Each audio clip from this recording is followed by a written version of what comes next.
प्यारे साथियों, नमस्ते नमस्कार। आज हम लोग देख रहे हैं सीडीपी बाल विकास एवं शिक्षण विधि 30 क्वेश्चन मोस्ट इम्पॉर्टेंट क्वेश्चन है। पहला क्वेश्चन आपकी स्क्रीन पे आ चुका है कि थार्नडाइक के सीखने के सिद्धांत को किस नाम से नहीं जाना जा सकता है। किस नाम से नहीं जाना जाता है। देखो, पहला नियम इनका है संबंध पाद का सिद्धांत, ये भी सही है। उद्दीपन प्रतिक्रिया का सिद्धांत, ये भी सही है।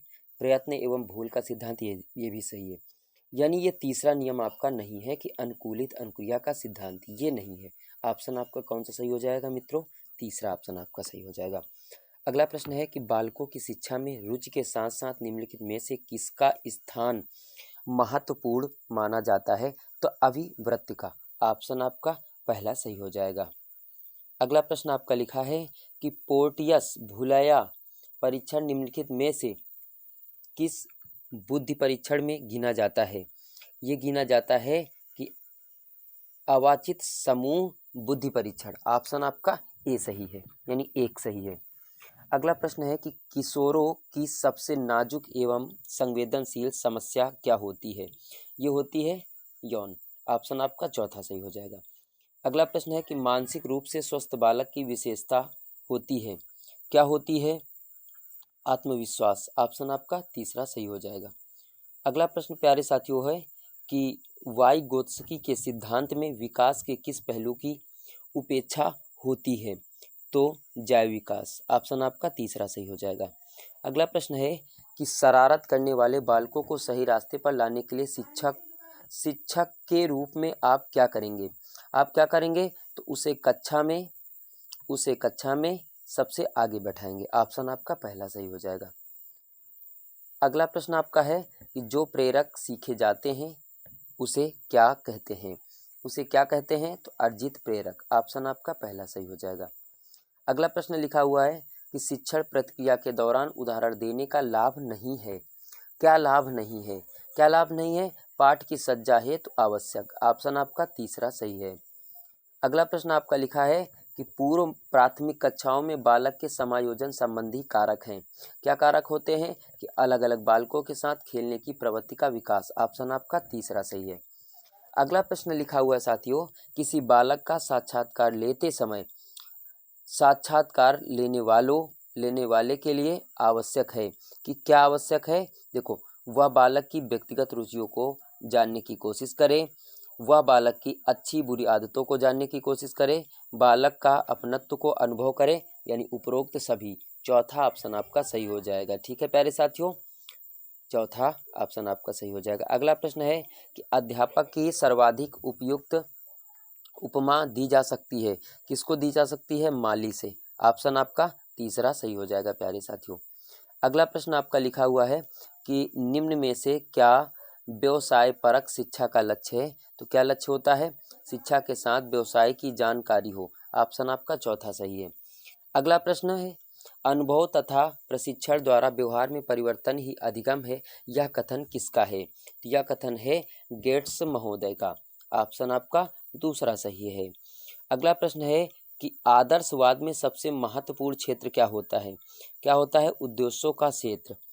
उद्देश्यों का क्षेत्र। ऑप्शन आपका पहला सही है। शिक्षण प्रक्रिया के दौरान प्रथम पड़ाव है। ऑप्शन आपका पहला सही हो जाएगा, पहले से योजना बनाना। ठीक है। अगला प्रश्न है कि प्रतिभाशाली बालकों को शिक्षा व्यवस्था हेतु उपयुक्त विद्यालय है, कौन सा विद्यालय है? ज्ञान प्रबोधिनी। ऑप्शन आपका पहला सही हो जाएगा। अगला प्रश्न है कि ब्रेल लिपि का प्रयोग किस तरह के बालकों के शिक्षण हेतु किया जाता है? किसके लिए किया जाता है? तो अंधे बालकों के लिए। ऑप्शन आपका पहला सही हो जाएगा। अगला प्रश्न, एक बालक की बुद्धिलब्ध 120 है, आपके अनुसार वह बालक है? क्या हो जाएगा वह बालक? प्रतिभाशाली। जिसकी आईक्यू लेवल 120 यानी 120 होती है, वो बालक प्रतिभाशाली होता है। ऑप्शन आपका तीसरा सही है। अगला प्रश्न है कि 90 से कम बुद्धि लब्ध वाले बालक को क्या कहते हैं? मतलब 90 से आईक्यू लेवल वाले कम बच्चों को क्या कहते हैं? तो मानसिक रूप से पिछड़े बालक। ऑप्शन आपका चौथा सही हो जाएगा। अगला प्रश्न है कि निम्न में से क्या अधिगम की प्रक्रिया को प्रभावित करने वाला कारक है? क्या कारक होता है? लिंग भेद, आयु एवं परिपक्वता, स्वास्थ्य, यानी ये सभी चारों ऑप्शन, तीनों ऑप्शन आपके सही है, यानी चौथा ऑप्शन आपका हो जाएगा। अगला प्रश्न लिखा है, जब कोई बालक संवेग से वशीभूत होता है तो उसमें निम्न में से किस शक्ति का अभाव पाया जाता है? तो विचार करने की, पहला ऑप्शन आपका सही हो जाएगा साथियों। अगला प्रश्न आपका लिखा हुआ है कि वह अर्जित कारण जिसके परिणाम स्वरूप प्रेरणा की उत्पत्ति होती है, किसकी उत्पत्ति होती है? तो रुचि की, ऑप्शन आपका दूसरा सही है। अगला प्रश्न है कि जब एक बालक उत्तेजित दशा में होता है तो उसके व्यवहार में आने वाला परिवर्तन क्या होता है? ये आंतरिक तथा बाह्य दोनों, ठीक है, यानी आंतरिक परिवर्तन भी बाह्य परिवर्तन भी, यानी दोनों, ऑप्शन आपका तीसरा सही हो जाएगा। अगला प्रश्न है कि कक्ष में शिक्षण प्रक्रिया के दौरान अनुशासन के निर्माण के लिए निम्न में से किस पर जोर देना आवश्यक है?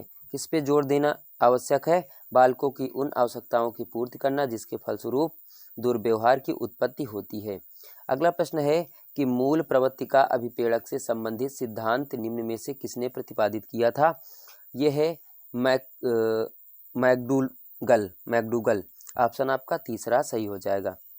अगला प्रश्न आपका क्या कहते हैं कि क्रम के अनुसार शैक्षणिक योजना निर्माण का प्रथम चरण है, क्या चरण है? प्रथम चरण क्या होता है? तो शिक्षा के उद्देश्यों का निर्धारण, ऑप्शन आपका चौथा सही हो जाएगा।